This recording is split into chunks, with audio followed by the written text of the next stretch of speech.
Kamusta po kayo mga kababayan? Sana po nasa maayos po kayong kalagayan. Sa kamanong po inyong lingkod ay nagbabalik po muli. At tayo po ay magsama-sama magkomentuhan dito po sa Tambayan Makabayan. Mag-umpisa na po tayo. Komentuhan po natin si Atty. Guanzon at si Malu Tikia, isa pong political strategist. Dahil po sa nangyari po sa Senado, lalong-lalo po sa bagong Senate President na si Win Gatchalian. Ito po ang pinagtataka ng dalawa, ni Atty. Guanzon at ni Malu Tikia. Basahin po natin ito po mga pinost nila sa social media. Unahin po natin si Atty. Guanzon.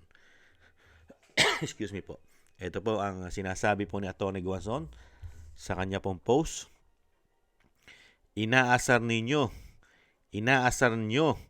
yung sa amin kasi shortest serving Senate President. Yung sa inyo nga dekorasyon lang. Ano pa sabi? Sana tinabi na lang kay Supremo na member ng Silent Committee, Atty. Rowena Guanzon. Inaasar nyo yung sa amin kasi shortest serving Senate President. Yung sa inyo nga, dekorasyon lang. Sana tinabi na lang kay Supremo na member ng Silent Committee. Ayon kay Atty. Rowena Guanzon. Totoo nga naman. At ito naman po, ayon naman po kay Malu Tikia. Yan naman po ang sinasabi ni Malu Tikia, mga kababayan. Sa simula pa lang, nakatatawa na tingnan. Tingnan nyo ang larawan na ito. Tama nga naman. Sa botong 12-8, pinili ng Senado na si Senator Escudero ang presiding officer ng impeachment court. Iba sa saligang batas at sa Constitution Commission o sa Constitutional Commission. Ngayon lang nangyari ito. Dalawang senador na nakaupo sa harapan. Totoo nga naman yon. Ano pa po sabi? Sa umpisa pa lang, maling-mali na. Tama si Senator Robin Padilla. Di sana si Senator Escudero na lang ang hinalal bilang Senate President. How do you restore trust in the Senate? The Malacanang approved Senate President is now what that is a very, very insulting way of treating a Senate President. Malu Tikia, political strategist. Tama-tama nga naman mga kababayan. Yung sinasabi po ni Malu sa kanya Atty. Guanzon. Hindi ba? Tama. Katulad po nito. Di ba ano sinasabi ni Malu Tikia? Sa simula pa lang, nakakatawa na. Nakakatawa ng tingnan ninyo ang larawan na ito. Sa botohan 12-8, pinili ng Senado na si Escudero ang presiding officer ng impeachment court. Iba sa saligang batas at sa Constitutional Commission. Totoo naman yon. First time in the history sa gobyernong Lupin at gobyernong Bangag. Ngayon lang po nangyari na ang umupo po bilang presiding officer, mga kabayan, ay dalawa. Nakita niyo po? Dalawang senador ang nakaupo na presiding officer. Nahandun po ang Senate President at si Senator at dating Senate President din po na si Chis Escudero. Dahil nga po, karamihan po nangyayari sa konstitusyon natin. Hindi po ba sa impeachment po at nakalagay naman po sa saligang batas at sa konstitusyon nga po na ang tumatayo po na presiding officer pagka po presidente ang di po ba presidente po ang i-impeach, ang tumatayo pong presiding officer ay galing po sa Korte Suprema. Sa Korte Suprema. Hindi ba? Supreme Court.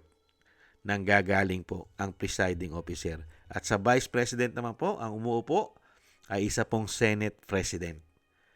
bakit po nangyari na hindi po ang presiding officer ay si Win Gatchalian na Senate President? Bakit? Kasi nga po mga kababayan, isa pong pinagtatalunan dahil po ito ay nasa konstitusyon at kailangan din pong maalam ka sa batas.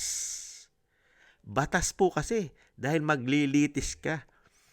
Tatayo kang presiding officer tapos ang mga kaharap mo ay mga batikang abogado, mga magagaling na abogado, hindi ba lalo-lalo sa defense team. At dito sa mga nag-i-impeach na may mga abogado rin. Paano mo ngayon maibabalanse? At paano ka gagawa ng rules? Paano ka gagawa ng rules kung hindi ka naman abogado? At paano mo ngayon sasalagin ang mga sinasabing question, agrumento ng mga abogado kung hindi mo naman naintindihan at hindi naman ganong kalalim ang iyong eksperyensya bilang sa batas dahil hindi ka nga isang abogado.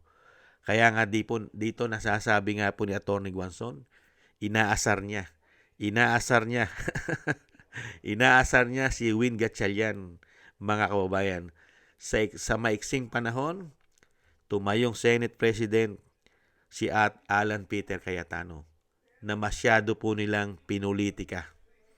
Hindi ba? At nagkudita pa sila para lang mapalitan at ang ipinalit nila si Win Gatchalian na ngayon po ay para pong isang dekorasyon lang, mga kababayan.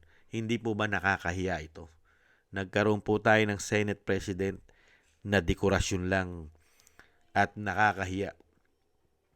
Bumoto po ng 12-8, pabor po kay Gatchalian yung 12-8, pero si Chis Escudero pa rin ang pinili nilang presiding officer. 12 po nakuhang boto ni Win Gatchalian. Ikumpara mo po kay Escudero.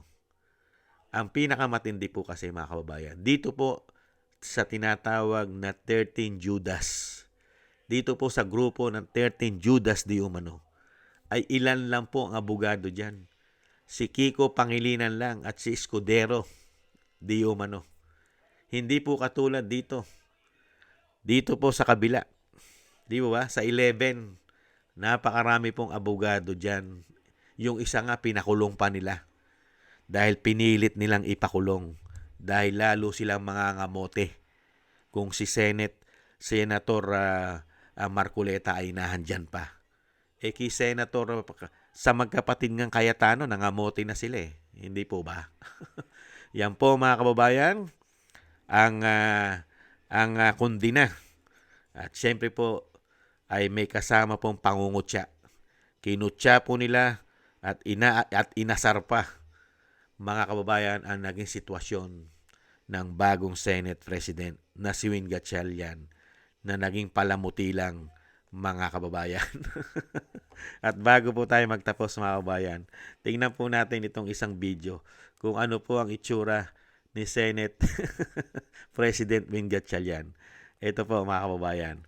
Ito po ang itsura niya na ginawa po ng ating mga kababayan. Ito million, pero ngayon nasa 42 million. In relation to AMLC records, not the actual records yet. Nakita niyo po. Granted by the court. Yan po ang nangyari kay Win Gatchalian. It will have to be presented by the parties. We cannot tackle and discuss it in executive session because anything and everything discussed in Nakita niyo po.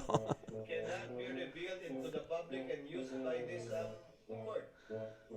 Secondly, it can only be if at all revealed by a unanimous voter consent by all the Senate judges, which effectively have ties. That piece of evidence, if we discuss and talk about it only in executive session, whether or not it is made public, whether or not it can be legally obtained, will be decided by this court after hearing the oral arguments of the parties. Thank you. In relation to Nakita niyo po mga kababayan? Yan po ang naging itsura po ni Win Gatchalian, mga kababayan. Ay nako, patawarin. Bakit nagkaganito ang ating bansa? Mula po nung nagkaroon tayo na tinatawag na presidente na bangag at lupin. mga kababayan. Dinala po tayo sa kawalan. Maraming salamat po sa gusto po natin tambayan makabayan sa YouTube at TikTok at ganoon din po sa ating mga subscribers, sa mga nagko-comment, like, share, and subscribe at patuloy po nagsusubscribe. Maraming salamat po sa inyo. Thank you po. Ingat-ingat po kayo. At shoutout din po sa mga nagbibigay po ng tulong at biyaya. Shoutout po kay Eric Hershaw from Canada, kay Baby Roman at Ate Isa from Cagayan Valley, Chem Aris from United Arab Emirates, Annie Jo, kay Tatay Nick from Toronto, Canada, Jesus Valdepena, Rolando Guerrero, Milayi, Felipe Shapno from Texas, USA, Ma'am LB Sermani from North Miami, Florida, USA, Mika Ligaspi, Frank Zamora from California, USA, Romulo Di Vinagracia from Bacolod City. Thank you po at ingat-ingat po kayo sa inyo po mga paggawa. Shoutout po sa inyo lahat at God bless po. Muli po mga kabayan, tis-tis lang po tayo. Paalam. Bye-bye.